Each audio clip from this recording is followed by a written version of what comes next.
சாலமோனின் காலம், இயேசுவின் காலம் என்ற ஒரு பகுதியை நான் உங்களுக்கு முன்பாய் வைக்கிறேன். ஸ்தோத்திரம். சாலமோனின் காலம், அப்புறம் இயேசுவின் காலம். ஸ்தோத்திரம். இப்ப நாம் வாழ்ந்து கொண்டிருக்கிறது இயேசுவின் காலம். ஸ்தோத்திரம். இயேசுதான் எல்லாவற்றுக்கும் மேலாய் ராஜாதி ராஜாவாய் இந்த பூமியின் ஜனங்களுக்கு நன்மையானவரை கொடுத்து ஆசீர்வதித்துக் கொண்டிருக்கிறார். ஸ்தோத்திரம். நாம் வாழ்ந்து கொண்டிருக்கிற இந்த காலம் இயேசுவின் காலம். ஸ்தோத்திரம். சாலமோனின் ஒரு காலம் பைபிள்ல பார்க்கும் பொழுது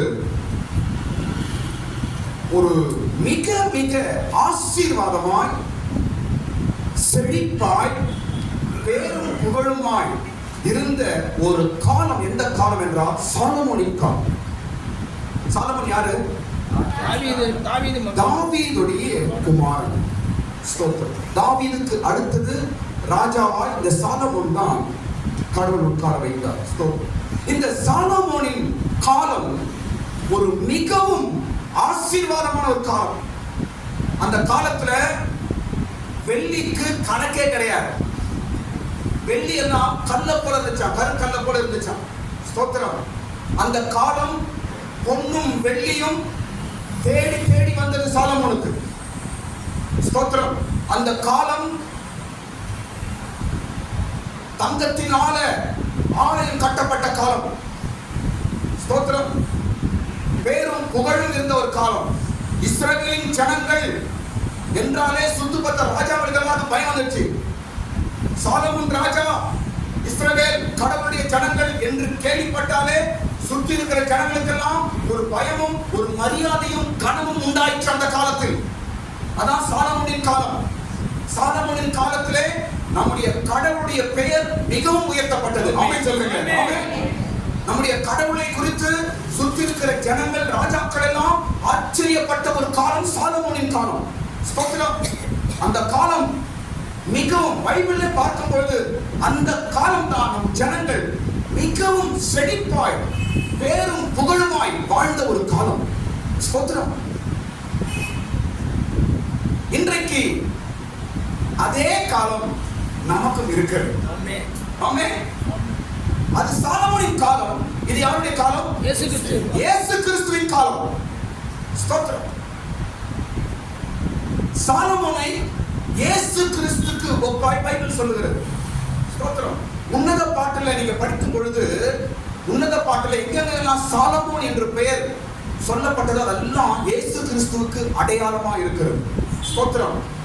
அந்த நாட்களில் சாலமோன் காலத்துல ஜனங்கள் எந்த அளவுக்கு ஆசீர்வாதமா இருந்தார்களோ, நான் சொல்றேன் பாருங்க, இயேசு கிறிஸ்துவின் காலத்தில் அதை காட்டிலும் பல மடங்கு நாம் மேன்மையா இருக்க வேண்டும். இயேசு ஒருத்தர் என்ன சொல்றாங்க தெரியுமா? சாலமோனிலும் பெரியவர் இங்க இருக்கிறார். நம்ம சாலமோன் காலத்தை காட்டிலும் பெரியவர் ஆகிய இயேசுவின் காலத்தில் வாழ்ந்து கொண்டிருக்கிறோம். ஸ்தோத்திரம். சாலமோன் மண்டபத்தில் இயேசு உலாவினார் என்று பைபிள்ல படிக்கிறோம். ஸ்தோத்திரம். அப்ப சாலமோன் அந்த காலம், இந்த காலம் இயேசுவின் காலம். ஸ்தோத்திரம். அதே ஒரு செழிப்பும் அதே ஒரு நிலவரமும் இயேசு கிறிஸ்துவின் மூலமாய் அவருடைய ஜனங்களுக்கு அவர் அருள் செய்கிறார். ஸ்தோத்திரம். நிச்சயமாய் சாலமோன் காலத்தில் நடந்த அதே ஆசீர்வாதங்கள், நன்மைகள், உயர்வுகள் எல்லாம் இயேசு கிறிஸ்துவின் மூலமாய் நமக்கு அவர் தருகிறார். எல்லாரும் ஆமென் சொல்லுங்க. ஆமென். கர்த்தருக்கு ஸ்தோத்திரம். இப்போ நான் சொல்ல போகிறேன், சாலமோன் காலத்தில் எப்படி ஜனங்கள் வாழ்ந்தார்கள் என்று ஒரு 5 விஷயம் சொல்றேன் பாருங்க. எல்லாரும் 1 ராஜாக்கள் 3-4 அதிகாரத்தை அப்படி கையில் எடுத்து வைத்துக் கொள்ளுங்க. நான் சொல்லும் போது நீங்க பாருங்க. 1 ராஜாக்கள் 3ஆம் அதிகாரம் 4ஆம் அதிகாரத்தை அப்படியே நீங்க கையில வைத்துக் கொள்ளுங்க. டெஸ்டிங் என்ன கவனிங்க. சாலமோன் காலத்தில் ஜனங்கள் எப்படி வாழ்ந்தார்கள்? இதே காலத்திலும் அந்த ஆசீர்வாதம் நமக்கு உண்டுங்க. சாலமோன் காலத்திலே ஜனங்கள் அந்த அளவுக்கு மேன்மையாய் வாழ்ந்தார்கள் என்றால் இயேசு கிறிஸ்துவின் காலத்திலே அதை காட்டிலும் பல மடங்கு நமக்கு நன்மைகள் கிடைக்கும். ஸ்தோத்திரம்.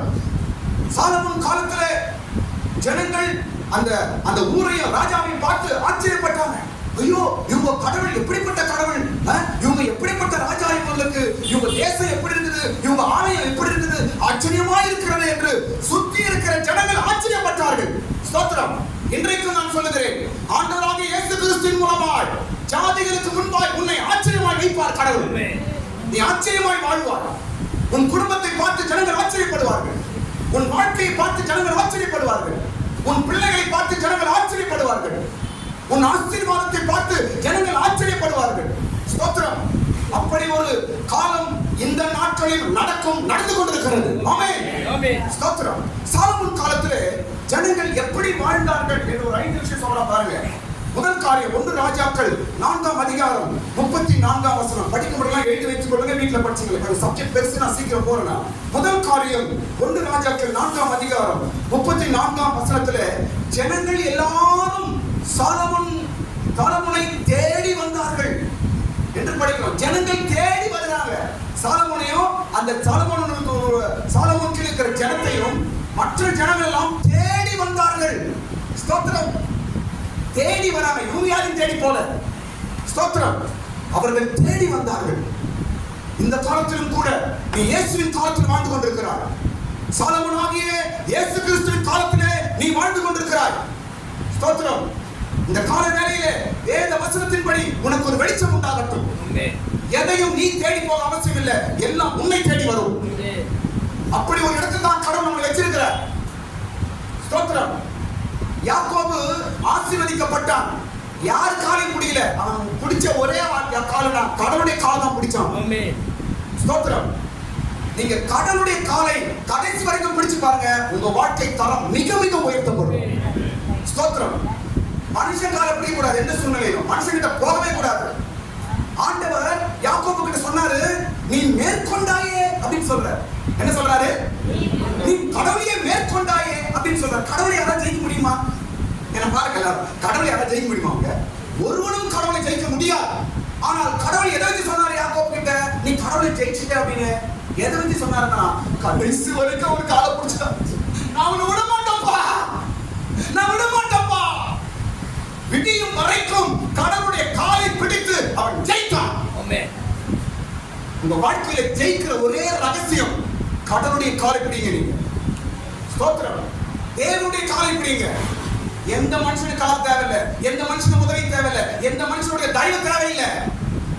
யாக்கோபை கடவுள் உயர்த்தினார், ஆசீர்வதித்தார், 2 பரிவாரங்களை கொடுத்தார், பிள்ளைகளை கொடுத்தார், ஆஸ்தியை கொடுத்தார். காரணம், கடைசி வரைக்கும் கடவுளுடைய காலை பிடிச்சான். அதுதான் வெற்றியின் ரகசியம். நீங்க வெற்றி பெறணுமா, உங்க பிள்ளைகளை வெற்றி பெற செய்யணுமா, உங்க வாழ்க்கையில வெற்றி பெறணுமா, கடைசி வரைக்கும் இயேசு காலை பிடிங்க. ஸ்தோத்திரம்.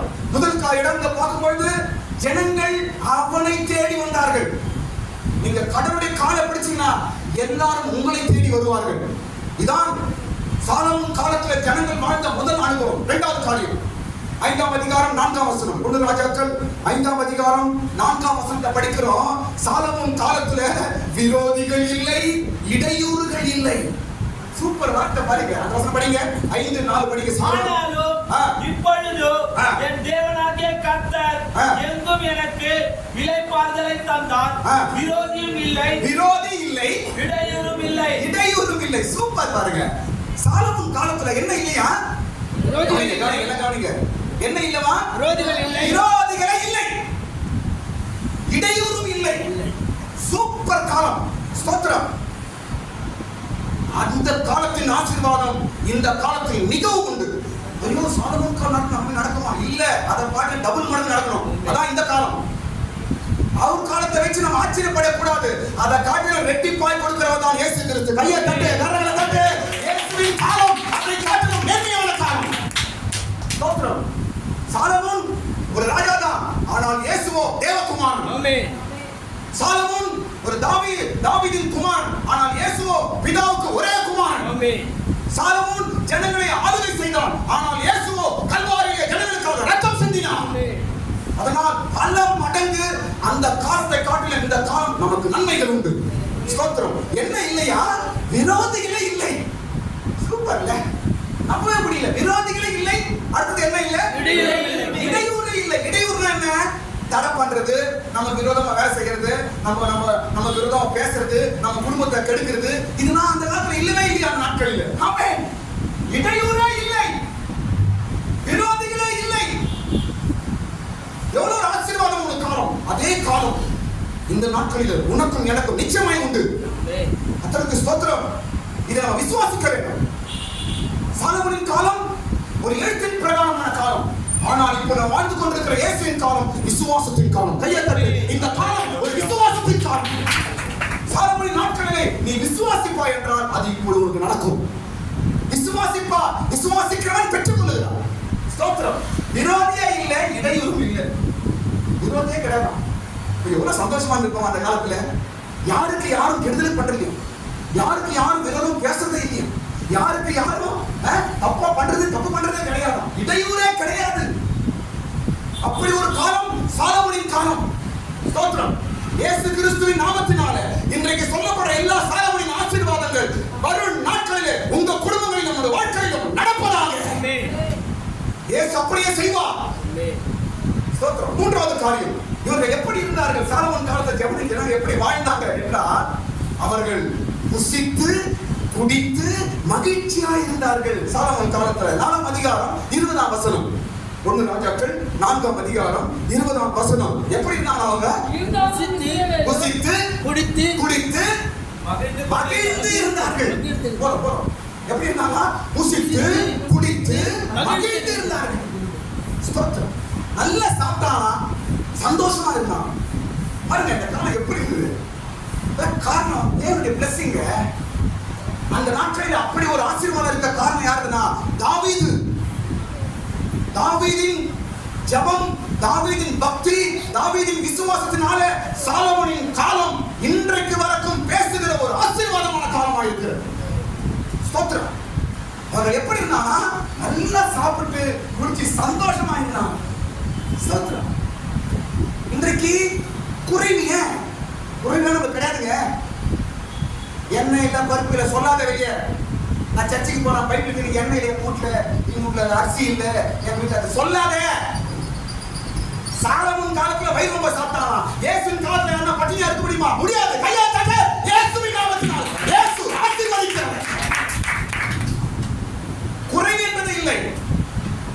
ஏற்ற நேரத்தில் உனக்கு தேவன் தேவையை சந்தித்து உன்னை ஆசீர்வதிக்கிறார். அதான் இந்த காலம். சாலமோன் காலத்தை நல்லா சாப்பிட்டாங்க, குடிச்சாங்க, நல்லா சாப்பிட்டாங்க, வயிறு இருந்தாங்க, சந்தோஷமாய் வாழ்ந்தாங்க. அப்படி ஒரு காலம் இருந்தது என்றால் ஏன் இந்த காலத்தில் எங்களுக்கு நடக்காது? அப்படி ஒரு தேவன் அன்னைக்கு இருந்தார் என்றால் இன்றைக்கு அந்த தேவன் எங்கே? அப்படி ஒரு சாலமோன் வாழ்ந்திருந்தால் இன்றைக்கு இயேசுவின் ஆசீர்வாதம் எங்கே? ஸ்தோத்திரம்.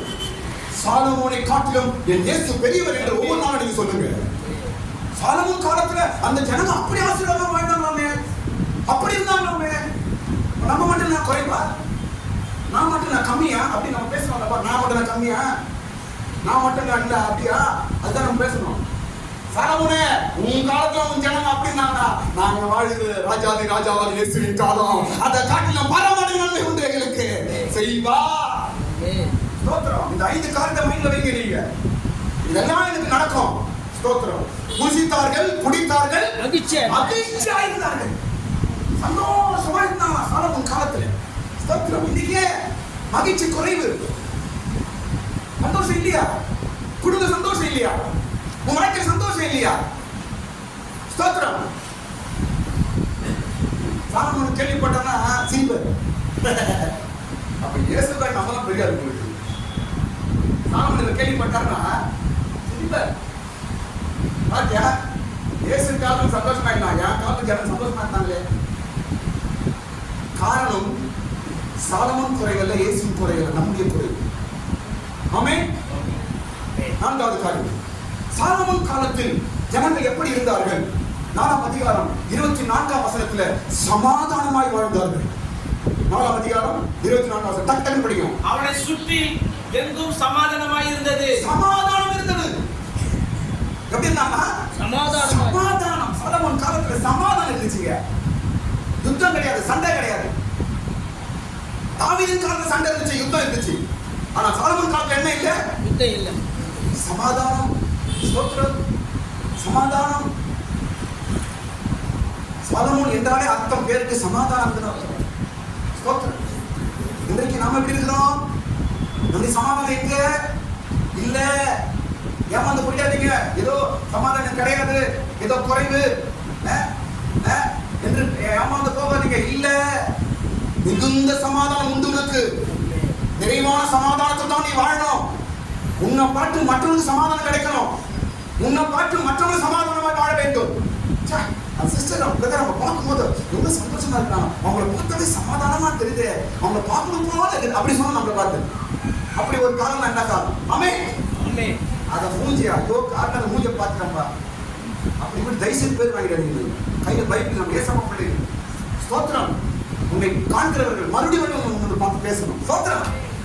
உங்களை பார்த்தா சமாதானம் இருக்குதுங்க. அதாங்க இயேசுவின் சமாதானம். நான் சொல்றேன் பாருங்க, சாலமோன் காலத்தில் அவர்கள் சமாதானமா வாழ்ந்தார்கள். இயேசுவின் காலத்தில் நம் மூலமாய் தேசம் சமாதானமாய் வாழ வேண்டும். கையா தட்ட. உன் மூலமாய் உன் குடும்பம் ஜனங்கள் எல்லாம் சமாதானமாய் வாழ வேண்டும். அதான் இயேசுவின் காலம். அல்லேலூயா. அடுத்த காரியம் பாருங்க, 5வது காரியம், கடைசி காரியம் சொல்ற பாருங்க. 5வது காரியம், இந்த சாலமோன் காலத்துல ஜனங்கள் எப்படி வாழ்ந்தார்கள் என்றால், திராட்சை செடியின் நிழலிலும் அத்தி மரத்தின் நிழலிலும் சுகமாய் குடியிருந்தார்கள். சூப்பர் வார்த்தை. படிங்க 4ஆம் அதிகாரம் 25ஆம் வசனம்.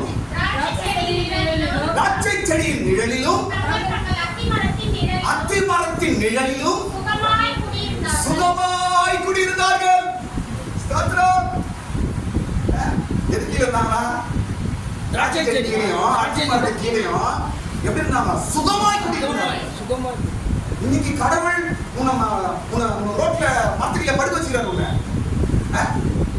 எவ்வளவு பில்டிங் நம்ம அழகா பாடிச்சிருக்காரு. இங்க இன்னைக்கு நம்மள எவ்வளவு அழகான வீடு உங்களுக்கு கொடுத்திருக்கிறாரு. என்ன பெட்ரூம் கொடுத்திருக்கிறாரு, என்ன பெட் கொடுத்திருக்கிறாரு, ஸ்தோத்திரம். என்ன ஃபேன் கொடுத்திருக்கிறாரு, ஏசி கொடுத்திருக்கிறாரு. கம்பேர் பண்ணி பாருங்க. சாலமோன் காலத்திலும் இந்த காலத்துல கர்த்தர் உன்னை மேன்மையா வைத்திருக்கிறார். அல்லேலூயா. ஸ்தோத்திரம். என் இயேசு என்னை ஆசீர்வதிக்கிறார். இந்த வார்த்தை சொல்லுங்க. கையை மேல உயர்த்து, கண்ணு மூடுங்க. எல்லாரும் கை மேல உயர்த்துங்க. என் இயேசு என்னை ஆசீர்வதிக்கிறார். எல்லாரும் சொல்லுங்க. மறுபடியும் சொல்லுங்க. என் இயேசு என்னை ஆசீர்வதிக்கிறார். அல்லேலூயா. ஸ்தோத்திரம். திராட்சை செடி கீழே அத்தி மரத்து கீழே அவங்க சுகமா குடியிருந்தாங்க. இன்னைக்கு எல்லாம் கொடுத்தாலும் குறை சொல்லணும். அது இல்லையே, இது இல்லையே, இது குறைவே, அது குறைவே. அப்ப உனக்கு என்ன பண்ண? சாலமோன் காலம் தொத்தணும். இங்க இருக்கிறவனுக்கு, இங்க இருக்கிற விலை தெரியல உனக்கு. இப்ப நீ வாழ்ற காலத்தின் ஆசீர்வாதம் உனக்கு புரியல. இப்ப வாழ்ற காலத்தின் ஒரு மேன்மை உனக்கு தெரியல. மரத்து கீழே படுத்தணும்னா அவனே சந்தோஷமா இருந்திருக்கிறாயா? மரத்து கீழே படுத்துறவன் சுகமாய் கூடி இருந்திருக்கிறான். கொலையே இல்லையா? அப்ப எப்படி வாழ்ந்திருப்பாங்க அவங்க? ஸ்தோத்திரம். அந்த காலம் எப்படி இருந்திருக்கிறது? அவங்க அரசாட்சி எப்படி இருந்தது? ஜனங்களுடைய மனநிலை எப்படி இருந்தது? ஸ்தோத்திரம். சொல்ல முடியாது. அப்படி ஒரு காலம் மறுபடியும் அந்த காலம் வரவே இல்லைங்க. ஸ்தோத்திரம். பைபிள்ல. ஆனால் இயேசு கிறிஸ்துவின் மூலமா எல்லாவற்றையும் இயேசு புரட்டி போடுகிறார். அப்படியே ஸ்தோத்திரம். இந்த சாலமோன் காலத்தை இன்னொரு விஷயம் சொல்றது கவனிங்க. ஆபிரகாமின் ஆசீர்வாதம் நிறைவேறும் காலம். ஆபிரகாமுக்கு கடவுள் கொடுத்த வாக்குத்தத்தம் சாலமோன் மூலமாய் நிறைவேறுகிறது. தாவீதின் சந்ததியிலே சிங்காசனத்தில் உட்காரும்படிக்கு நான் எழுப்பேன் என்ற தேவன் சொன்ன வாக்குத்தத்தம் நிறைவேறுச்சு. அப்படியே ஸ்தோத்திரம். நான் சொல்றேன், எனக்கு கவனிங்க. இயேசுவின் காலம் கூட வாக்குத்தத்தங்கள் நிறைவேறும் காலம் தான் இந்த காலம். இயேசுவின் மூலமாய் ஆபிரகாம் எல்லா வாக்குத்தத்தங்களும் நமக்கு நிறைவேறுகிறது. அப்படி ஒரு காலத்தில் நாம் வாழ்ந்து கொண்டிருக்கிறோம். இந்த காலத்தை நீங்க வீணாக்காதீங்க. இந்த காலத்தை குறித்து புரிந்து கொள்ளுங்கள். இந்த காலம் என்னவோ ஏதோ என் கஷ்ட காலம் சொல்லாத. என் தலையெழுத்து தள்ளாட்சி நம்ம தலையெழுத்து எப்பதான் கொடுக்குறப்போ இந்த காலத்திலேயும் தலையெழுத்துனா இன்னும் வரப்போற காலம் ஒன்று இருக்குது. கஷ்ட காலம், உபத்திர காலம் ஒன்று இருக்குது வரப்போகுது. அப்ப என்ன சொல்லுங்க? ஸ்தோத்திரம். இந்த காலம் மிக மிக ஆசீர்வாதத்தின் காலம். ஆண்டவராகிய இயேசு பேர் சொல்ற காலம் மிக மிக ஆசீர்வாதத்தின் காலம். இந்த காலத்தை நீ குறை சொல்லாத. இந்த காலத்தை வீணாக்காத. இந்த காலத்தை நீ துக்கமாய் வாழாத. இந்த காலத்தை நீ கஷ்டத்தோடு துக்கத்தோடு கண்ணீரோடு வாழாத. இந்த காலம் பல மடங்கு ஆசீர்வாதம் பெற்றுக் கொள்கிற ஒரே காலம். ஸ்தோத்திரம். அந்த காலத்துல கர்த்தர் நம்மை வச்சிருக்கிறார். இதான் பாக்கியவான்கள் நம்ம எல்லாம். ஹalleluya. ஸ்தோத்திரம். அடுத்த பகுதி நான் போறேன். அடுத்த பகுதி என்னவென்றால், சாலமோன் காலத்துல நடந்த மிக முக்கியமான ஒரு சம்பவம். என்னது? யாராவது கெஸ் பண்ண முடியுமா? சாலமோன் காலத்துல நடந்த மிக மிக முக்கியமான ஒரு காரியம். என்ன சொல்லுங்க பாப்போம்? ஆலயம் கட்டப்பட்டது. எல்லாரும் சொல்லுங்க. சாலமோன் காலத்தில் தான் கடவுளுக்கு என்று முதல் தேவ ஆலயம் கட்டப்பட்டது. அதுக்கு முன்னாடி ஆலயமே கிடையாது.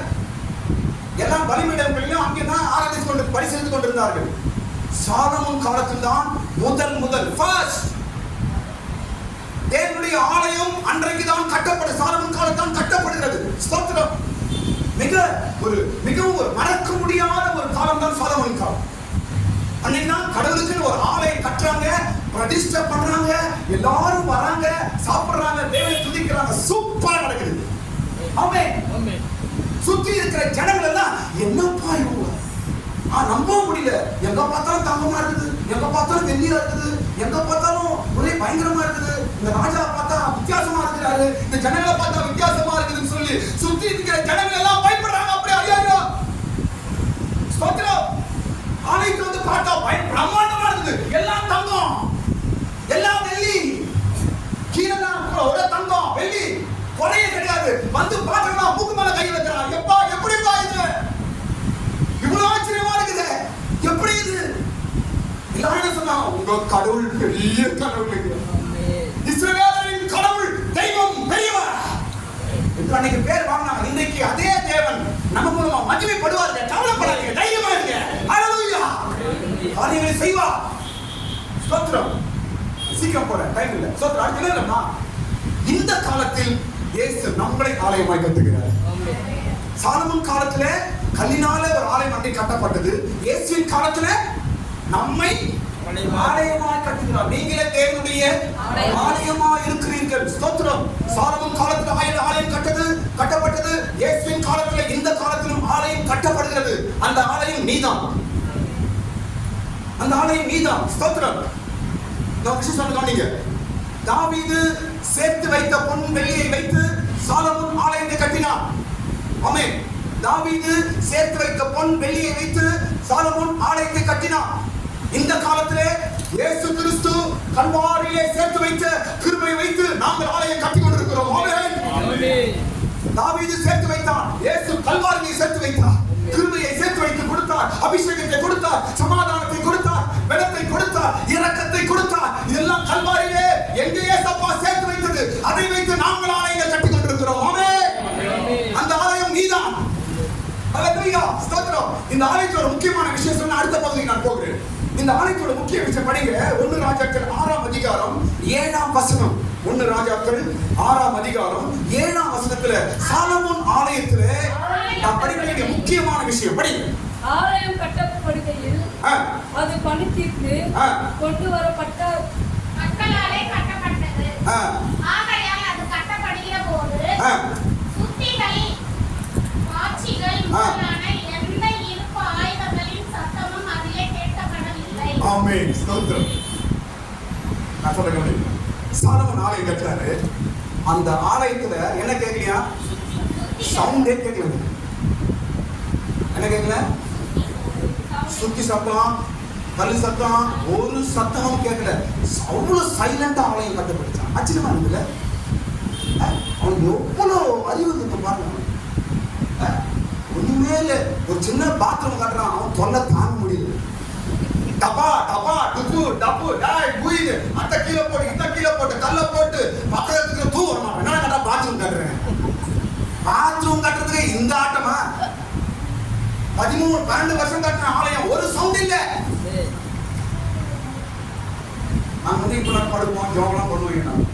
பக்கத்துல இருக்கிற இவனு தொல்லை கொஞ்சம் இவங்க செட்டு போட்டாங்க.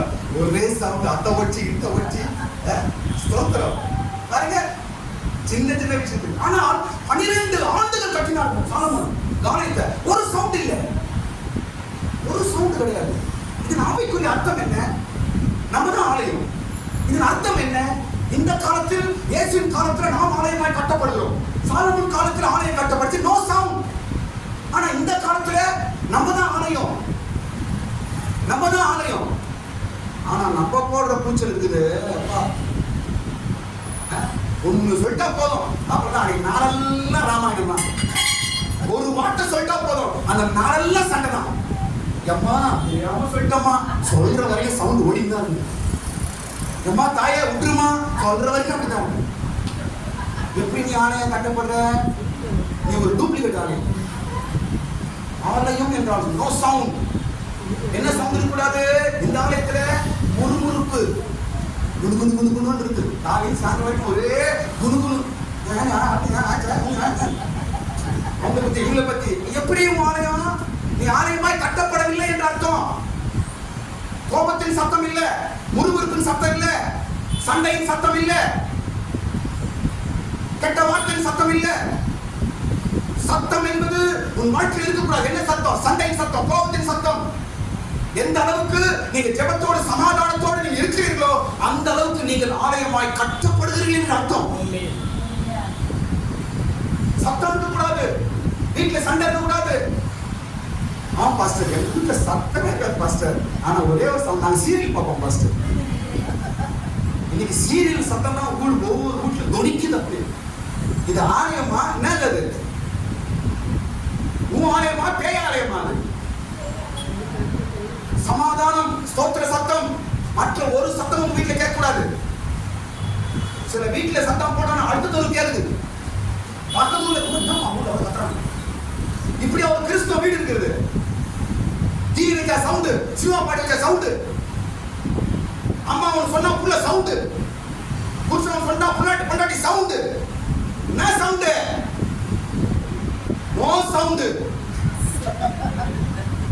No sound. அதான் ஆலயம். அவ்வளோ பெரிய ஆலயம் கட்டினா, உலகத்தின் புகழ்பெற்ற ஆலயத்தை கட்டினான் சாலமோன். ஒரு சவுண்ட் இல்லைங்க.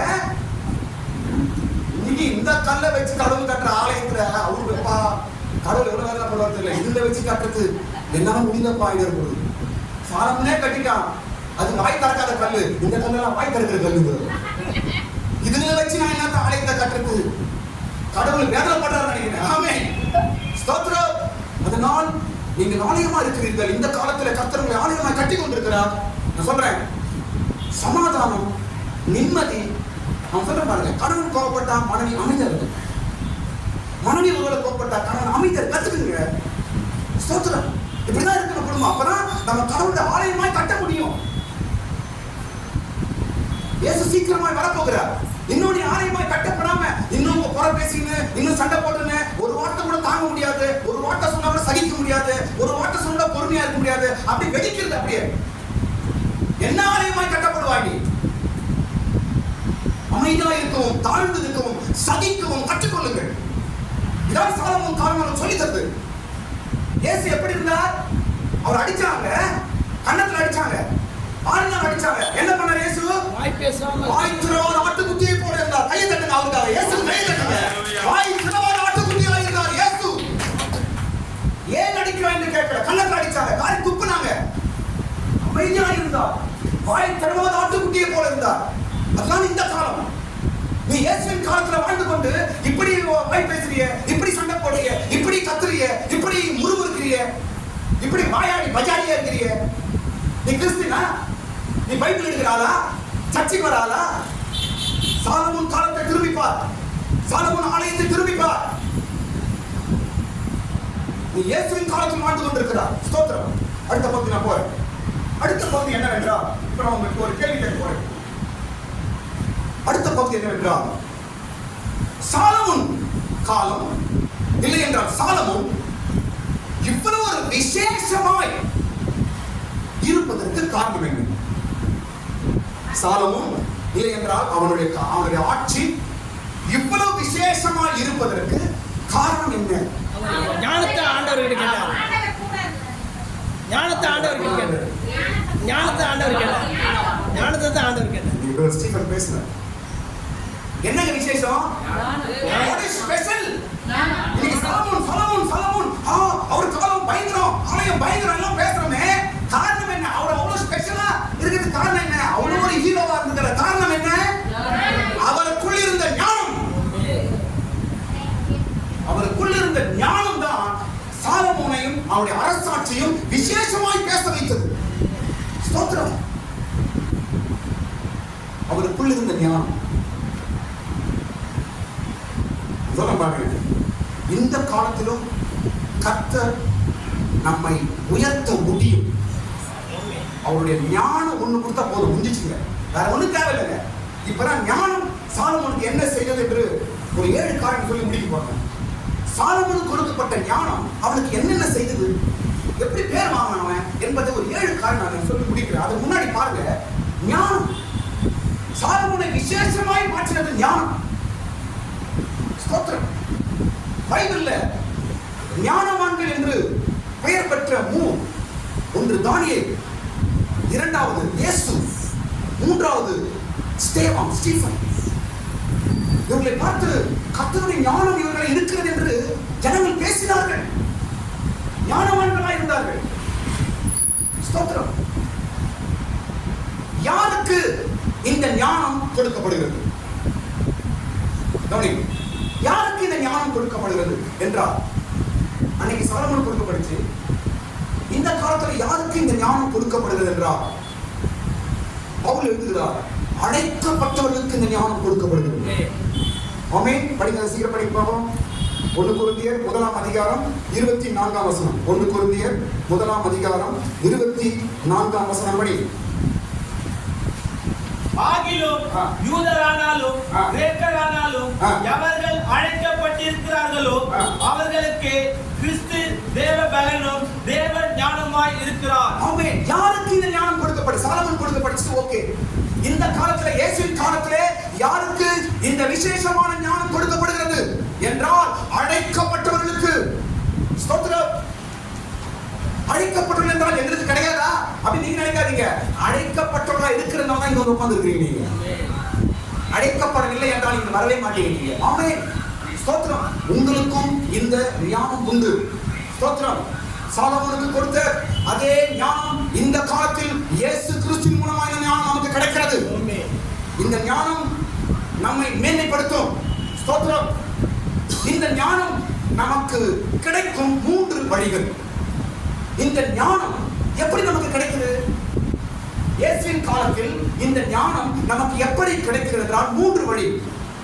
ஒன்று, இயேசு கிறிஸ்துவின் மூலமாக இந்த ஞானம் நமக்கு கிடைக்கிறது. ஸ்தோத்திரம். 1 கொரிந்தியர் 1ஆம் அதிகாரம் 1 கொரிந்தியர் 1ஆம் அதிகாரம் 31ஆம் வசனம். சீக்கிரம் படி. அவரே நமக்கு ஞானமும், அவரே நமக்கு ஞானமாய் இருக்கிறார். யார் அவர்? இயேசுவே நமக்கு ஞானமாய் இருக்கிறார். ஸ்தோத்திரம். பாருங்க, இயேசுவின் காலத்துக்கும் இந்த காலத்துக்கு ஒரு வித்தியாசம் சொல்றேன். சாலமோன் காலத்துக்கும் இந்த காலத்துக்கு ஒரு வித்தியாசம் சொல்றேன். கவனிங்க.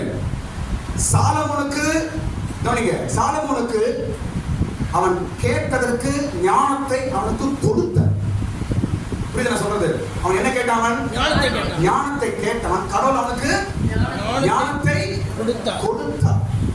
ஆனால் இயேசுவின் காலத்துல நமக்கு ஞானம் கொடுக்கப்படல. இயேசுவின் ஞானமே உள்ளவர்கள். இப்ப அதோட இது பெட்டரா இல்லையா? பல மடங்கு பெட்டர். கையை தட்டுங்க, கரங்களை தட்டுங்க. ஹல்லேலூயா. ஸ்தோத்திரம். சாலமோனுக்கு ஞானம் கொடுக்கப்பட்டது. ஆனால் உனக்கு கடவுளே ஞானமாய் உள்ளவன்றார். அப்ப அவனை காட்டி மேன்மையா இல்லையா? பல மடங்கு மேன்மை. சாலமோன் கேட்டு கொஞ்சம் ஞானம் எடுத்து கொடுத்தார். இந்த வச்சிருப்பா, அதுலயே அவன் பயங்கரமான ஆளாயிட்டான். கொஞ்சம் ஞானம் அவனுக்கு கொடுத்தார் கடவுள்கிட்ட இருந்து. ஆனால் நமக்கு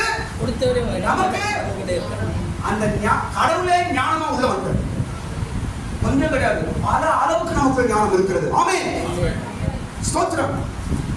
இந்த ஞானம் கிடைக்கும் 3 வழி. ஒன்று, இயேசு கிறிஸ்து மூலமா இந்த ஞானம் நமக்கு கிடைக்கிறது. இரண்டாவது, பரிசுத்த ஆவியின் மூலமா இந்த ஞானம் கிடைக்கிறது. எங்க படிக்கிறோம்? ஏசாயா புத்தகம் 11:2. வீட்ல படிங்க. ஏசாயா புத்தகம் 11ஆம் அதிகாரம் 2ஆம் வசனத்திலே பரிசுத்த ஆவியின் மூலமா இந்த ஞானம் நமக்கு கிடைக்கிறது. மூன்றாவது வேதத்தின் மூலமாய் இந்த ஞானம் நமக்கு கிடைக்கிறது. 119ஆம் சங்கீதம் 98ஆம் வசனம். 119ஆம் சங்கீதம் 98ஆம் வசனம். உங்களுடைய பிரமாணங்கள் மூலமாய் நான் ஞானத்தை கற்றுக்கொள்கிறேன். 3 வழியில் இந்த ஞானம் நமக்கு கிடைக்குதுங்க. ஸ்தோத்திரம். இயேசு கிறிஸ்துவின் மூலமாய் இந்த ஞானம் கிடைக்கிறது. பரிசுத்த ஆவியின் மூலமாய் இந்த ஞானம் கிடைக்கிறது. மூன்றாவது வேத வசனத்தின் மூலமாய் இந்த ஞானம் கிடைக்கிறது. ஸ்தோத்திரம். ஒண்ணுமே இல்லைங்க. கர்த்தர் நம்மை உயர்த்தி நம்மை பிளஸ் பண்றதுக்கு கடவுள் பெரிய விஷயம் ஒன்றும் செய்ய வேண்டிய தேவை கிடையாது. கொஞ்சமா அப்படி நம்ம ஞானத்தை கொஞ்சம் தட்டி விட்டோம்னா போதும், நம்ம வாழ்க்கை தலைமை மாறி போயிடும். இந்த உலகத்திலே நாம் மேன்மை அடைய, ஒரு அந்தஸ்தை பெற, நம் சுகமாய் வாழ நமக்கு தேவையானது ஒன்று ஞானம். ஞானம் நமக்கு தேவையானது ஒன்று, அவ்வளவுதான். ஸ்தோத்திரம். இதை கத்து நமக்கு தரமாட்டாரா? நான் சொல்றேன் தரமாடல, ஆல்ரெடி தந்தாச்சு. இயேசு உங்களுக்குள்ள இருக்கிறாரா இல்லையா? கை தூக்குங்க. யாருக்குள்ள இயேசு இருக்கிறாருங்க? உங்களுக்குள்ள இயேசு இருக்கிறாரா இல்லையா? உங்களுக்குள்ள விசேஷமான ஞானம் இருக்குதுங்க. ஸ்தோத்திரம். அங்க சாலமோனுக்கு ஞானம், இங்க சாலமோனே உள்ள வந்தார். எப்படிங்க? அங்க சாலமோனுக்கு ஞானம் தான் கொடுக்கப்படுச்சு. இப்போ நமக்கு அந்த சாலமோனே உள்ள வந்தார். ஹல்லேலூயா, ஹல்லேலூயா.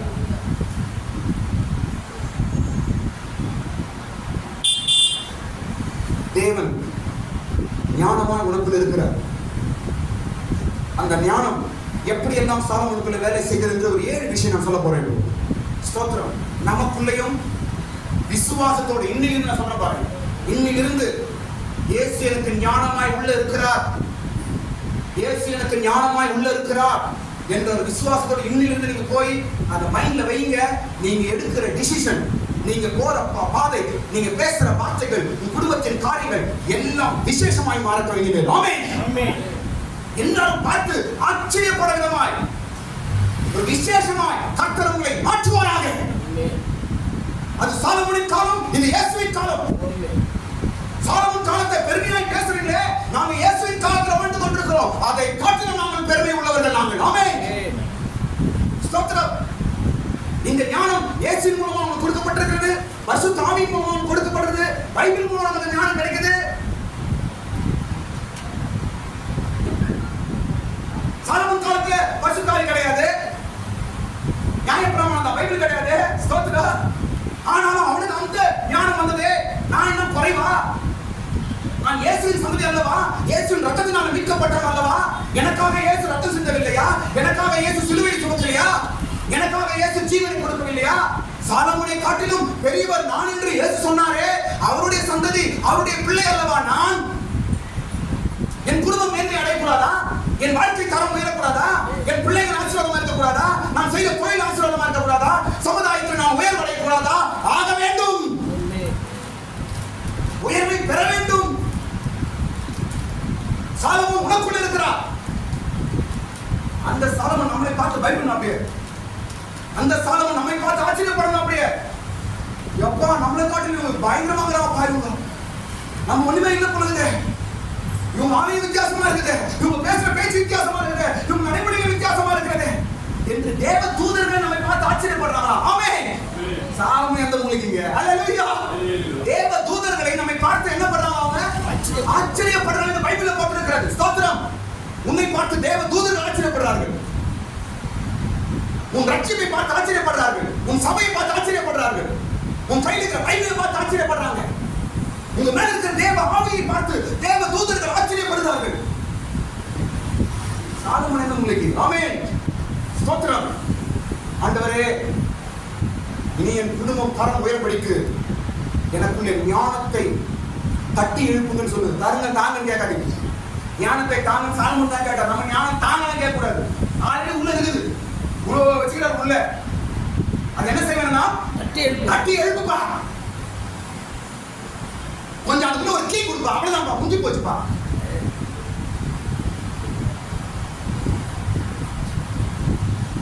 பிள்ளைங்க மேல பெற்றோர் தலைமையில கைக்கு ஜோம் பண்ணுவோம். பிள்ளைங்க மேல அப்பா அம்மா கையை வைக்க தலைமையில கை வச்சு, ஆண்டவரே என் பிள்ளைக்குள்ள இருக்கிற ஞானத்தை தட்டி எழுப்புங்கப்பா. அதுக்குள்ள ஒரு அணையை உண்டாக்குங்கப்பா. மங்கி போயிருக்குது உள்ள. ஸ்தோத்திரம். இயேசுவின் நாமத்தினால வருகிற நாட்களில கர்த்தர் உன் மேல உங்க தலை ஒரு தட்டுக்கு வராது. எப்படி ஸ்பீக்கர் எல்லாம் ஒரு தட்டை ஸ்பீக்கர் அப்புறம் ரேடியோ டேப் ரிகார்டு போன் ஏன் ஏதோ தட்டு கர்த்தர் இன்னைக்கு வர நாட்கள்ல ஒரு தட்டு, உன் கணவன் ஒரு தட்டு, உன் பிள்ளைக்கு ஒரு தட்டு, உன் வீட்டுக்காரருக்கு ஒரு தட்டு, பொண்டாட்டிக்கு ஒரு தட்டு. ஏன் மறுபடியும் ஆச்சு? ஹalleluya. ஞானம் மறுபடியும் வேலை செய்யட்டும். ஸ்டக்காய் போய் நிக்கிற ஞானம் விஸ்டம் மறுபடியும் வேலை செய்யட்டும். ஸ்தோத்திரம். இங்க உலகத்துல பார்க்காதீங்க சாலமோன் ஞானம் அப்படி நினைங்க. ஸ்தோத்திரம். இந்த உலகத்துல அவங்கள பார்த்து அவங்கள நாங்க இருக்கணும், இவங்க நான் சொல்ல பாருங்க. கிறிஸ்டியன்ஸ் நம்ம மற்றவங்களை கம்பேர் பண்ண கூடாது. என் புள்ள அவங்க மாதிரி இருக்கணும், அவன் நினைக்கணும் உன் புள்ள மாதிரி இருக்கணும்னு சொல்லி. ஏன் கிறிஸ்தவம்? மற்றவங்களை கம்பேர் பண்ண, மற்றவங்களை காப்பி அடிக்காத. உனக்குள்ள இருக்க ஞானம் வேற, உனக்குள்ள இருக்க சாலமோன் வேற. சாலமோன் கட்டின ஆலயம் அவங்க என்ன காப்பி அடிச்சாரு? அவரு பைபிள் சொல்லுங்க, எங்கேயாவது காப்பி அடிச்சாரா? எங்கேயும் காப்பி அடிக்கல. ஸ்தோத்திரம். எல்லாரும் ஆச்சரியமா பார்த்தாங்க. எப்பா இதுக்கு நம்ம பார்த்ததே இல்லையே, இப்படி ஒரு ஞானம் நம்ம பார்த்ததே இல்லையே, இப்படி ஒரு ஆலயம் நாம பார்த்ததே இல்லையே என்று ஆச்சரியப்பட்டார்கள். அவர்கள் தான் சாலமோனை காப்பி அடித்தார்கள். அவங்கள போல நீ படிக்கணும், அவங்கள போல வரணும், இதெல்லாம் சொல்லி கொடுக்க தப்பு. ஜெபம் பண்ணு, கர்த்தர் எல்லாரையும் கர்த்தரோட மேல உயர்த்துவார் என்று சொல்லுது. உங்களுக்குள்ள இருக்க ஞானம் பைபிள் வசனம் உலகத்தில் இருப்பவரை காட்டிலும் பெரியவர், அவனை காட்டிலும் பெரியவர், இவனை காட்டிலும் பெரியவர், அந்த புண்ணை காட்டிலும் பெரியவர், உன் பக்கத்துக்கு காட்டிலும் பெரியவர். எல்லாரை காட்டிலும் உனக்குள்ள இருக்க ஞானம் பெருசு. நம்ம செய்யறது வித்தியாசமா இருக்கணும், நம்ம செய்யறது நன்மையா இருக்கணும், நம்ம செய்யறது மற்றவங்க ஆச்சரியமாய் பார்க்கணும். ஆமென். இந்த ஞானம் சாலமோனுக்குள்ள 7 காரியங்களை செய்தது. ஸ்தோத்திரம். நம்பர் 1, முதலாவது காரியம் என்னவென்றால் நன்மை தீமை அறிய செய்தது. நான் சொல்றேன், நான் படிங்க. 1 ராஜாக்கள் 3:9. 1 ராஜாக்கள் 3ஆம் அதிகாரம் 9ஆம் வசனத்துல படிக்கிறோம். முதலாவது சாலமோனுக்குள்ள இந்த ஞானம் என்ன செய்தது என்றால் நன்மை தீமையை அறிய செய்தது. சீக்கிரம் படிப்பீங்களா? நன்மை தீமை என்னதென்று வகையறுக்கவோ போதும். நன்மை தீமை என்னதென்று கண்டுபிடிக்க இந்த ஞானம் எனக்கு வேணும்பா என்று சாலமோன் கேட்டார். ஞானம் செய்யற முதல் வேலை இதெல்லாம் சேர்த்து அப்படி சாலமோன் மேல தூக்கிச்சுங்க, டாப்ல போயிட்டாரு. யாரும் அவருக்கு சேர முடியல, அந்த அளவுக்கு மேல போயிட்டாரு. கடவுள் காட்டினா இதாண்டா என் புள்ள, இதாண்டா என் ஜனம், நான் தாண்டா என்னுடைய கடவுள் என்று கர்த்தர் சாலமோன் நாட்களிலே தன் பேரை உயர்த்தினார். செய்வார் கர்த்தர். அப்படி ஒரு காலம் தான் இந்த காலம். கர்த்தர் செய்வாருங்க. உன் கடவுள் யார் என்பதை காட்டுவார், உன் தேவன் யார் என்பதை காட்டுவார், உன் ஜெபம் என்னது காட்டுவார், உன் கையில் இருக்கிற பைபிள் என்னது என்று காட்டுவார் ஜனங்களுக்கு. எல்லாரும் ஆச்சரியப்படுவார்கள். ஸ்தோத்திரம். நன்மை தீமை எது என்று கண்டுபிடிப்பது இந்த ஞானம். பாருங்க, சில நேரத்துல நம்ம இது நல்லதா கெட்டதா என்று கண்டுபிடிக்காதனாலதான் சில சூழ்நிலைகள் நமக்கு முன்னேறி போக முடியாமல் தடையா இருக்கு. நன்மை நல்லதா கெட்டதா சரியில்லாம தப்பு விட மாட்டேன், தப்பான இடத்துல கால வச்சிடறோம், தப்பான ஜனங்களோட பேசிடுறோம், தப்பான இடத்துக்கு போயிடுறோம், தப்பான ஒரு டிசிஷன் எடுத்துடுறோம். இதனாலதான் நம்முடைய முன்னேற்றம் தடைப்படுகிறது. ஸ்தோத்திரம். இனி வரும் நாட்களிலே உன்னுடைய ஞானம் விசேஷமாக வேலை செய்யட்டும். இனி வரும் காலத்துல நமக்குள்ள இருக்கிற ஞானம் ஒரு ஸ்பெஷலாக வேலை செய்யட்டும். ஸ்தோத்திரம். நன்மை தீமை அறியத்தக்க, இதுதான் இது பெரிய விஷயமா, இது தப்பு நல்லது நம்ம நினைக்கிறோம். நோ, வாழ்க்கையிலே சில கிரிட்டிக்கல் சூழ்நிலையில எது நல்லது கெட்டது நம்ம கண்டுபிடிக்காம போறோம். என் பிள்ளைக்கு நல்லதா, என் பொண்ணுக்கு இது நல்லதா, என் பிள்ளைக்கு இது கெட்டதா என்று கண்டுபிடிப்பதற்கு நாம் சில சூழ்நிலையில தயங்கி நிற்கிறோம். அதனால நம்முடைய முன்னேற்றம் ஒருவேளை தடையாக இருக்கலாம். ஸ்தோத்திரம். இன்று ஆண்டவர் பேசுகிறார், இன்னைக்கு பரிசுத்த ஆவியானவர் பேசுகிறார். சாலமோன் காலத்துல நான் செய்தது போல இந்த நாட்டில் நான் உனக்கு செய்வேன். நன்மை தீமையை அறியக்கூடிய ஞானம். இரண்டாவது காரியம் என்ன செய்தார் என்றால், இரண்டாவது காரியம் 12ஆம் வசனம், 3ஆம் அதிகாரம் 12ஆம் வசனத்துல உணர்வை உண்டாக்கும் இருதயத்தை கொடுக்கும் இந்த ஞானம். உணர்வு. உணர்வுள்ள இருதயத்தை உனக்கு தந்தேன். ஆமென். உணர்வை தரும் ஞானம். உணர்வு உணரணும், நமக்குள்ளே உணரணும். உணர்வு எனக்கு வெளியே தெரியாது, யாருக்கு மனைவிக்கு தெரியாது, கணவனுக்கு தெரியாது. ஆனா அவளுக்குள்ளே உணர்வார்கள். இங்க வரோம், இது சரியா இல்லையா, இது பேசுறோம், இது சரியா இல்லையா, இந்த காரியம் இது சரியா இல்லையா என்று நாம் நமக்குள்ளே உணர செய்வது ஞானம். சில விஷயம் வெளியே சொல்ல முடியாதுங்க. கவனிங்க, இப்போ உங்க பிள்ளைகளை பத்தி ஒரு டிசிஷன் நீங்க வச்சிருக்கீங்க, வெளியே சொல்ல முடியுமா? சொல்ல மாட்டீங்க, நீங்க சொல்லக்கூடாது. ஒரு நேரம் வர வரைக்கும் உங்க குடும்பத்தை குறித்தும் பிள்ளையை குறித்தும் நான் வெளியே சொல்ல முடியாது. ஈவன் மனைவி கிட்ட சொல்ல முடியாது, ஈவன் கணவன் கிட்ட சில விஷயங்களை சொல்ல மாட்டீங்க. நீங்க இருக்கட்டும் பார்க்கலாம், நேரம் வந்து சொல்ல நினைப்பீங்க. அப்போ வெளியே சொல்லாதபடிக்கு உள்ளே வேலை செய்யறதான் உணர்வு.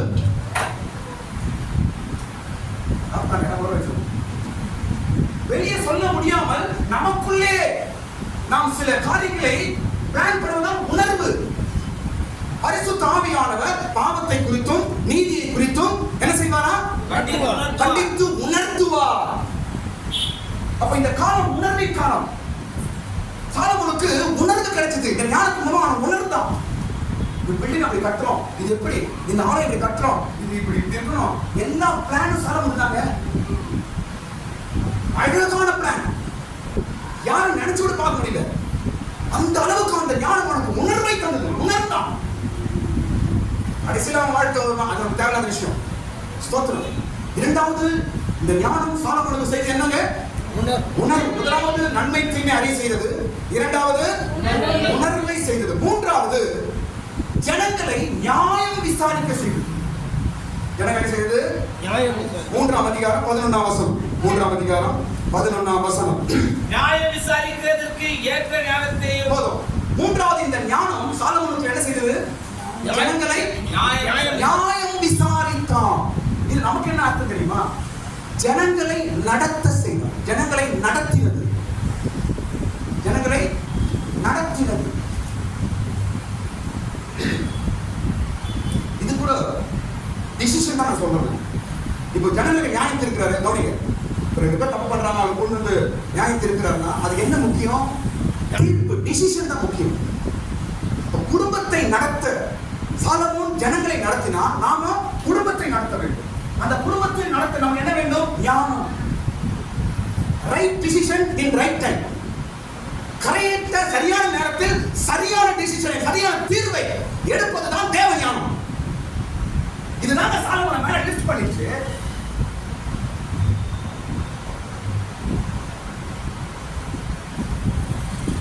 ரத்தன் டாடா, அம்பானி இவங்க இருக்கிறாங்க. இவங்க இதெல்லாம் கொஞ்சம் விசாரிச்சு பாருங்க.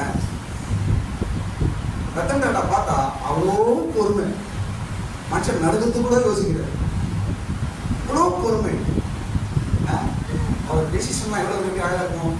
இன்றைக்கு அவர்கள் உயர்த்த இருக்கிறாங்கன்னா அவங்க எடுத்த ஏற்ற நேரத்தில் எடுத்த சரியான தீர்வு தான் அவங்களை உயர்த்து. இதான் சாலமோனை உயர்த்துது.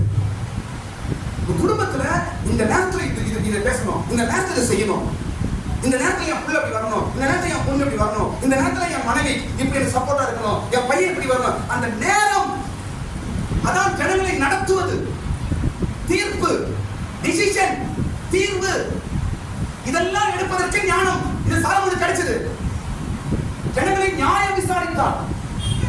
நீங்க நம்ம நியாயம் விசாரிக்க, நியாயம் பேசத்துக்கு போயிடுறோம். நம்ம ஞானத்தை நம்மளே எடுத்துக்கிறோம். ஸ்தோத்திரம்.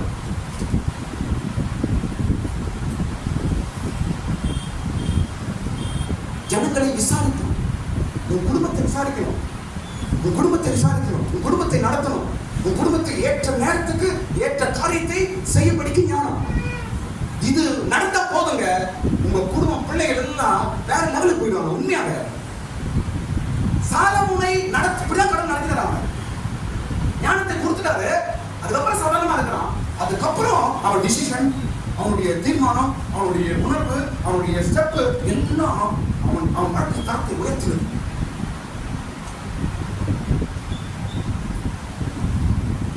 நான் ஒரே வார்த்தை சொல்ல பாருங்க, நம்முடைய ஞானத்தில், நமக்குள்ள இருக்கிற ஞானத்தில் நாம் உயர வேண்டும் என்றால், சற்று நம்மை உயர்த்த வேண்டும் என்றால், சங்கீதம் 1ஆம் சங்கீதம் 1ஆம் வசனம் தான் நான் உங்களுக்கு சொல்றது.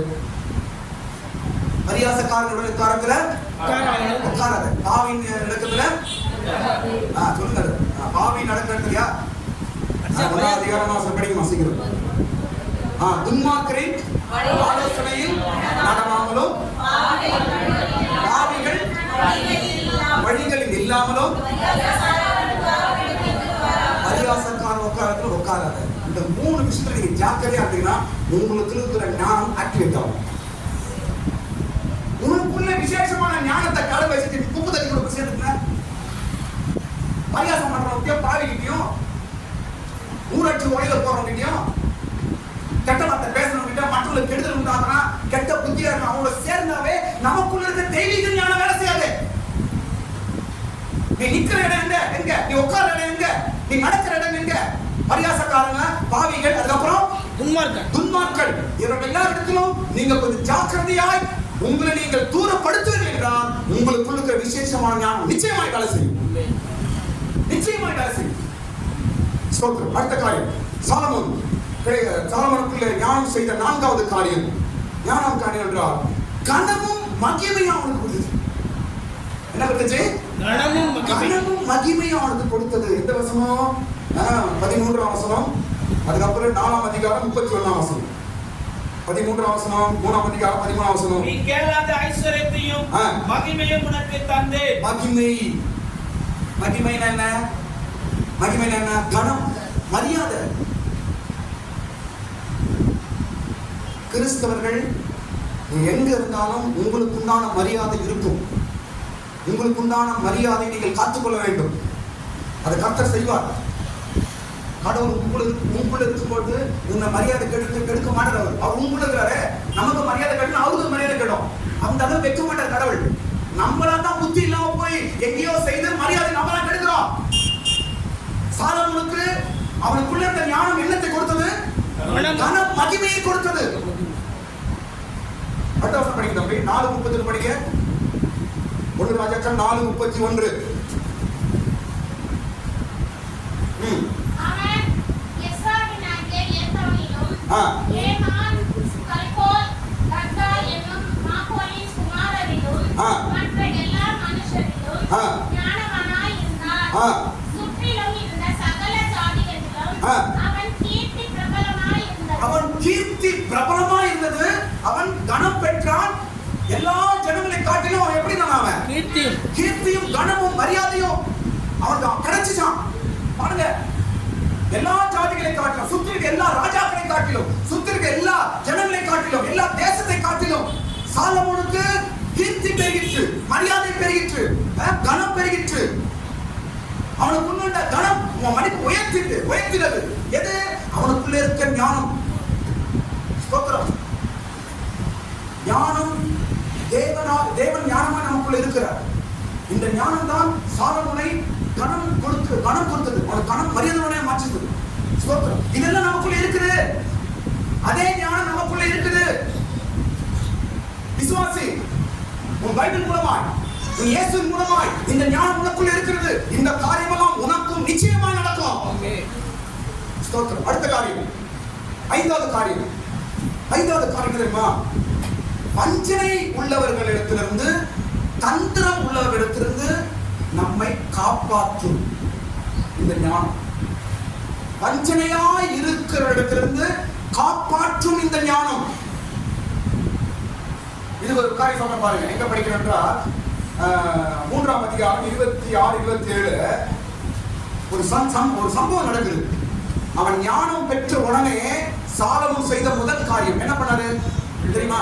ஞானம் வந்துடுச்சு அப்படின்னு ஜனங்களுக்கு தெரிஞ்சிச்சு. அவன் பார்த்தான். என்ன பண்ணாரு அவரு? 2 தாய் ஒரு பிள்ளையா? அவங்களுடைய சண்டையை இவர் தீர்த்து வைக்கிறார். அப்பதான் தெரியுது இவரிடத்துல தேவன் ஞானம் இருக்குது என்று. என்ன செய்தாரு? நான் சுருக்கமா சொல்லிடுறேன். அந்த இடத்துல அந்த ஜட்ஜ்மெண்ட் என்ன பண்ணாருன்னா, ஒரு குழந்தை உயிரை காப்பாத்துறாரு. அவ்வளவுதான். என்ன காப்பாத்தினாரு? ஒரு குழந்தை உயிரை காப்பாத்தினார். யார் கையில இருந்து? மஞ்சளை இருக்கிறா ஒருத்தி வரப்படுறாரு. கொட்டுடு, கொண்டுடுங்க. என்ன பண்ணாவ? குழந்தை என்ன செய்யுங்க? கொண்டுடுங்க, பரவாயில்ல. அப்படி ஒரு ஆள் கையில இருந்து ஞானம் உயிரை காப்பாத்திட்டு, சாலமோன் உயிரை காப்பாற்றினான். அவனுடைய ஞானம் நான் சொல்ல பாருங்க. இந்த ஞானம் நமக்குள்ள இயேசு ஞானமா இருக்கிறார். உன் குடும்பத்தை இல்லை என்றால் சுற்றி இருக்கிறவரை அநேகருடைய உயிரை உங்களால் காப்பாற்ற முடியும். அநேகரை அவருடைய கெடுதலிருந்து உங்களால காப்பாற்ற முடியும். நம்மை சுற்றி வஞ்சனைகள் இருக்கிறாங்க, நம்ம சுற்றி தந்திரமான ஜனங்கள் இருக்கிறாங்க, நம்மை சுற்றி கெட்ட ஜனங்கள் இருக்கிறார்கள். அவரிடத்திலிருந்து காப்பாற்றப்பட இந்த ஞானம் நமக்கு உதவி செய்யும். உயிரை காப்பாற்றின ஞானம். ஒரு தாயோட குழந்தையை காப்பாற்றினார் சாலமோன். எப்படி? அவருக்குள்ள இந்த ஞானம். இன்னைக்கு உன்னை நம்பி ஆண்டவர் குடும்பத்தை கொடுத்திருக்கிறார், மனைவி கொடுத்திருக்கிறார், பிள்ளைகளை கொடுத்திருக்கிறார், ஒரு வீட்டை கொடுத்திருக்கிறார். இதெல்லாம் காப்பாற்ற வேண்டியது உங்களுடைய கடமை. பிள்ளைகளை காப்பாற்றணும். எந்த வழியில போறாங்க, எப்படி போறாங்க, என் பிள்ளைங்க பொண்ணுங்க எப்படி போறாங்க, அவளை காப்பாற்ற வேண்டியது உங்க கடமை. அதற்கு தேவ ஞானம் தேவை. உயிரை காப்பாற்றணும், பிள்ளையோட உயிரை காப்பாற்றணும். சாலமோன் பிள்ளையோட உயிரை காப்பாற்றினாரு. இல்லை என்றால் பிள்ளை நடுக்கப்பட்டிருக்கும். இன்றைக்கு சாத்தான் உங்க பிள்ளைகளுக்கு விரோதமாய் பல வஞ்சனையான காரியங்களை செய்கிறான். அவனுடைய கையிலிருந்து உங்க பிள்ளைகளை நீங்கள் காப்பாற்ற வேண்டும். உங்க கடமை. இதற்கு பயப்படாதீங்க. ஐயோ எப்படி பயப்படாதீங்க. இயேசு எனக்குள்ளே ஞானமா இருக்கிறார் என்று ஒவ்வொரு நாளும் காலையில சொல்லுங்க. அவ்வளவுதாங்க. எனக்குள்ளே இயேசு ஞானமா இருக்கிறார். இத பேசு, ஒண்ணும் பேசாத, பயப்படாத. மற்றவங்க டிசிஷன் கேட்காத, மற்றவங்க ஆலோசனை கேட்காத. நான் சொல்றேன், சில சூழ்நிலையில 4 பேர் ஆலோசனை கேட்கணும்னா தப்பு நான் சொல்லல. 4 பேர் ஆலோசனை கேட்டாலும் கடைசியில் நீங்க முட்டி போட்டு ஜம்ப் பண்ணி ஒரு டிசிஷன் எடுக்கணும். அது சரியாயிடும். ஸ்தோத்திரம். சாலமோன் சிறு வயதா இருந்தாலும் அவன் ஜெபத்தில் இருந்து கர்த்தரிடத்தில் ஞானத்தை கேட்டு பெற்றான். அப்படி வளர்த்தார் அவன் பிள்ளைய. அதுக்கப்புறம் கெட்டு குடிசரா போச்சு. அது அவனுக்கு தேவை வருங்க. பிள்ளை எப்படி வளர்த்தார்? தாவீது நல்லா வளர்த்தார். வித்தியா ஞானமா இருக்கணும், கடவுளுக்கு வேண்டணும் அப்படின்னு சொல்லி வளர்த்தார். அதனால ஜெபிக்கிறவனா இருந்தான், கடவுள்கிட்ட கேட்டு வாங்குறவனா இருந்தான். அப்படி வளர்ங்க உங்க பிள்ளைங்களை. ஆமே, கர்த்தர் உதவி செய்வார். பயப்படாதீங்க. ஸ்தோத்திரம். அடுத்த காரியம், வஞ்சனையோட கையிலிருந்து உயிரை காப்பாற்றும் ஞானம். அடுத்தது 6வது காரியம், சாலமோனுக்கு இந்த ஞானம் செய்த 6வது காரியம் சொல்ற பாருங்க. 6வது காரியம் 4ஆம் அதிகாரம் 29ஆம் வசனம். 4ஆம் அதிகாரம் 29ஆம் வசனம். சாலமோனுக்கு இந்த ஞானம் செய்த 6வது காரியம் என்னவென்றால் மனோ விருத்தியை அளித்தது என்று ஒரு வார்த்தை இருக்கு. படிக்கலாம். வெளிப்படுகிறார். அப்படிமா மிகுதியான ஞானத்தையும் புத்தியையும் கடற்கரை மணலை தனியான மனோவிருத்தியை கொடுத்தது ஞானம் சாலமோனுக்கு. மனோவிருத்தி என்ன சொல்லுங்க? சாலமோனுக்கு இந்த ஞானம் மனோவிருத்தியை கொடுத்தது. அப்படின்னா அர்த்தம் என்ன? விக்டோரியா சிஸ்டர் அந்த பைபிள் படி என்ன அர்த்தம் போடுறது?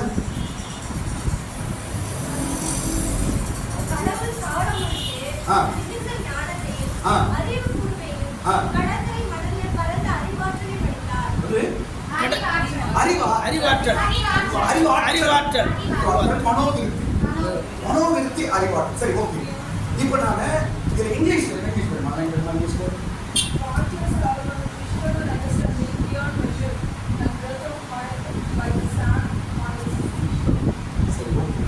ஆனா இதே பார்த்தீங்கன்னா என்னன்னா மனோவிருத்தி அப்படின்னா லார்ஜ்னஸ், இருதயம் பெரிதாய் மாற்றுகிறது. லார்ஜ்னஸ் ஹார்ட் அப்படி போடுறது. Largeness of heart.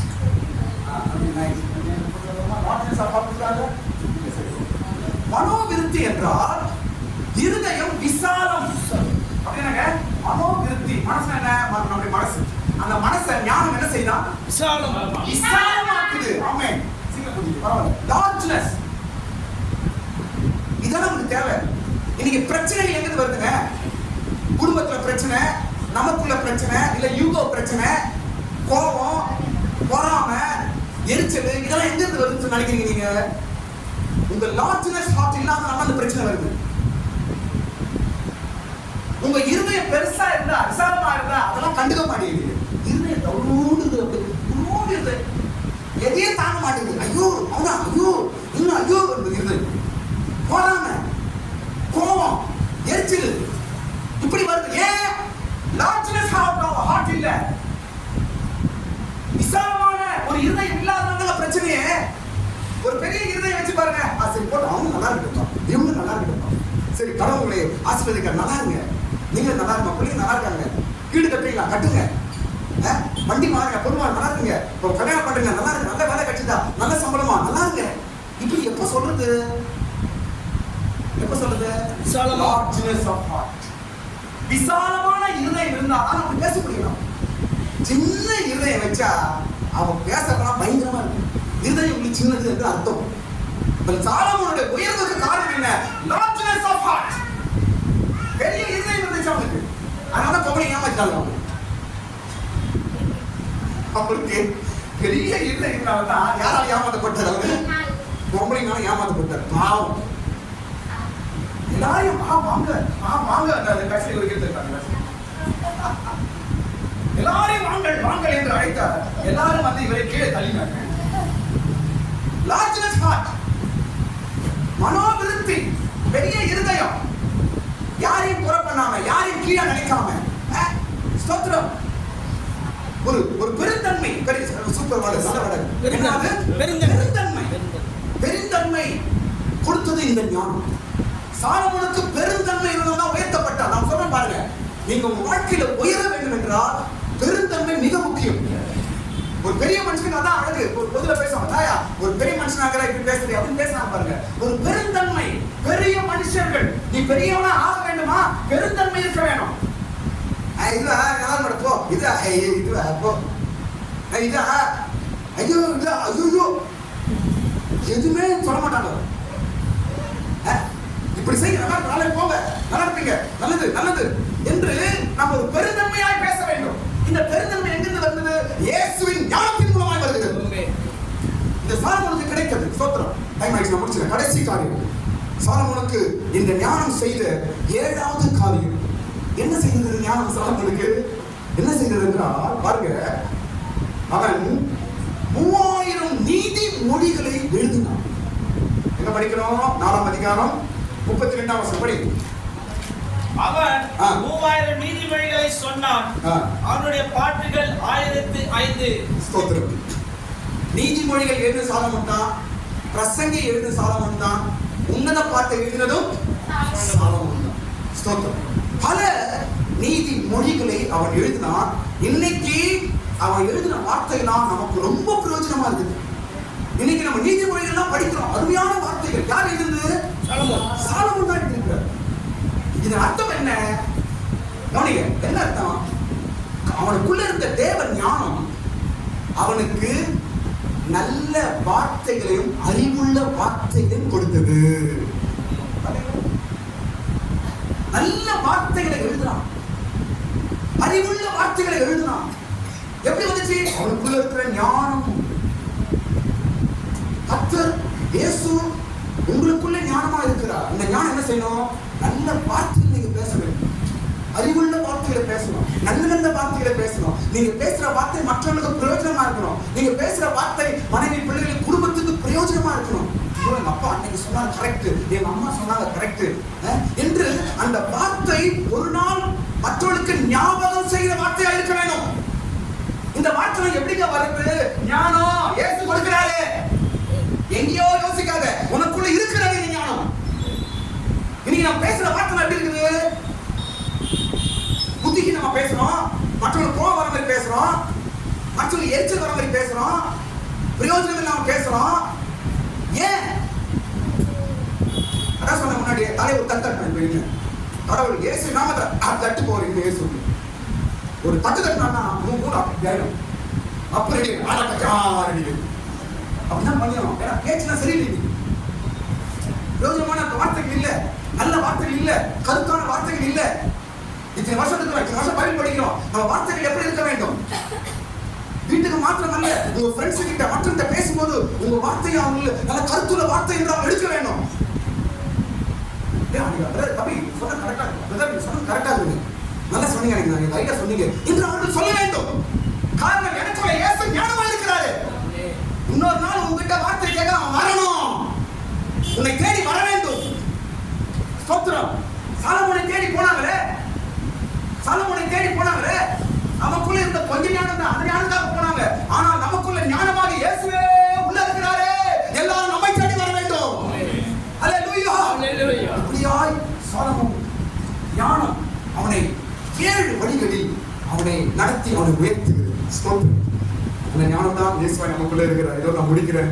இந்த பிறகு ஸ்தோத்திரம். சாலமோன் காலம் இன்றைக்கு இயேசுவின் காலம். அந்த காலம் போயிடுச்சு நினைக்காதீங்க. அதே காலம் தான் இந்த இயேசுவின் காலம்.